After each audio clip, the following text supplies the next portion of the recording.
Hey there YouTube. So in this video I wanted to talk about Schedule B for the Form 1120. So Schedule B is additional information for Schedule M-3 filers.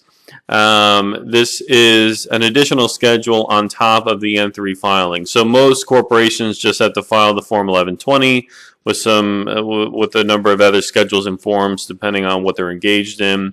But M-3 is required if you have a corporation that has more than 10 million in assets. And then Schedule B can be required on top of that if a corporation has in excess of 50 million in assets. So I have an example M3 here, but we also have a example slide over here with a fact pattern and some of the rules. So we're going to go through the slide first and then jump back to the Schedule M3 and go through some of the questions that are required. So if we start at the top here, again, Schedule B is required if you have an 1120 filing for a C Corp that is also filing an M3. Okay, so M3s are filed if the corporation at the end of the year has total assets exceeding 10 million. A lot of Form 1120 filers include this voluntarily. You can include Schedule B voluntarily if you want. But generally the steps are if you have a corporation and you have more than 10 million assets, you need the M3. Then the second step is if you have a corporation that's filing M3 that has more than 50 million in assets, you need Schedule B as well. Okay. Now, the reason why I say a lot of these companies file this voluntarily is M3 is much more detail.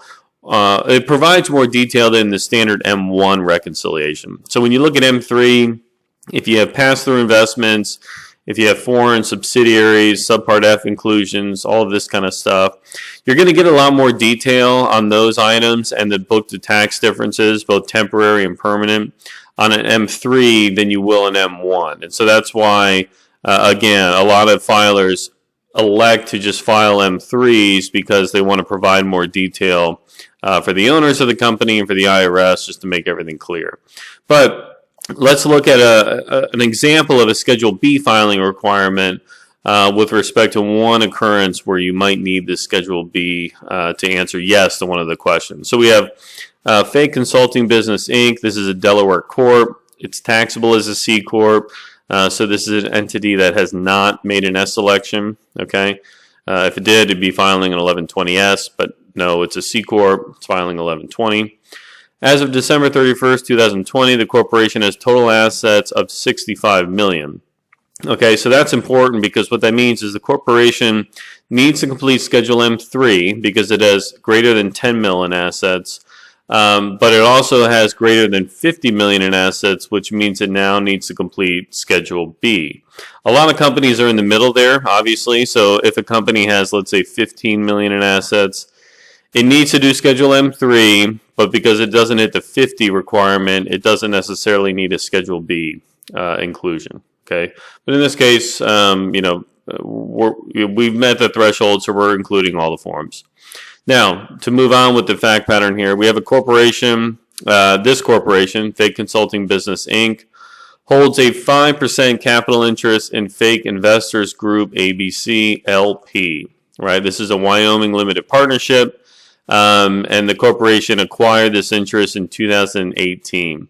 Now, the LP is owned, again, 5% by Fake Consulting Business Corp. And then the 95%, the remaining 95% of the LP is owned by an individual, John Q. taxpayer. Now, under the terms of the LP agreement, the corporation is the manager of the LP's portfolio. And under the terms of the LP agreement, it is allocated a performance fee each year for managing the assets of the limited partnership. The performance fee arrangement is 20% of net profits, and then the remaining profits after that are split in accordance to whatever their capital ownership percentages are. Right? So let's look at how that works out on paper. Well, the LP generated $2 million in net profits. So the corporation gets its performance fee of $400,000, right? So it gets 20% of the $2 million, $400,000, and then it gets a net income allocation of $80,000, which is 5% of the remainder. So 5% of 1.6 million is 80,000. So the total income allocation to the corporation is going to be $480,000. The remaining $1.52 million is allocated to John Q. taxpayer. Now, you'll note that the way that these income allocations work out, the total income allocated to the corp of $480 exceeds their investment of 5% in the partnership, right? If they just got allocated 5% of the LP income, 5% of $2 million is only $100,000. But they're getting more because they have this performance fee. So they have a disproportionate allocation of income, and it's related to the performance fee in accordance with the terms of the LP agreement. Now, why is this important? Well, this is important because this is actually a question on Schedule B. So if we jump back to Schedule B here, right, it's for the Fake Consulting Business Inc. We have the EIN for the company, and there's a variety of questions, right? It goes from 1 all the way down to 10.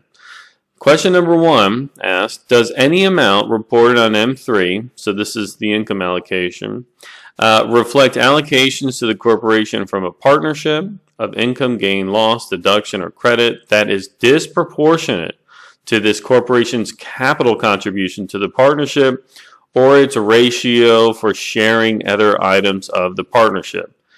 Yes, right? This is what's happening here in this fact pattern, right? We have a 5% interest in the LP, but we're being allocated more than 5% in accordance with the terms of the LP agreement because of our performance fee allocation. You see this very frequently in private equity groups, in hedge funds, venture capital funds. So this is exactly why this question is being added to Schedule B, right? The IRS wants to know, are you getting income allocated that is disproportionate to your capital interest? And so in this case, yes, this is why we're answering the question yes for this Schedule B. Now there's a variety of other questions here you answer yes or no to. In this case, none of these other ones apply to us, but the most common ones I see in practice are, number 2 for sure. The 2 and 3, the transfer or sale of intangible assets to related persons, that's very big. If we get down here to the 5471 disclosures, cost-sharing arrangements with wholly owned subsidiaries. So 5471s are filed for controlled foreign corporations, right? So if you have a U.S. parent company that owns 100% of a sub in a foreign country, that's a CFC. A lot of times they're cost-sharing arrangements between the two companies. Down here towards the bottom, not as common, right? Allocations for indirect costs, these types of issues. I think in practice where you're going to see most often is question 1, 2, and 3, and then certainly 4A and 4B as well are going to be the most common ones that you're going to see. Perhaps that's why they're at the top of the list. And then the other ones here are a little more obscure, and you'll see these at the bottom.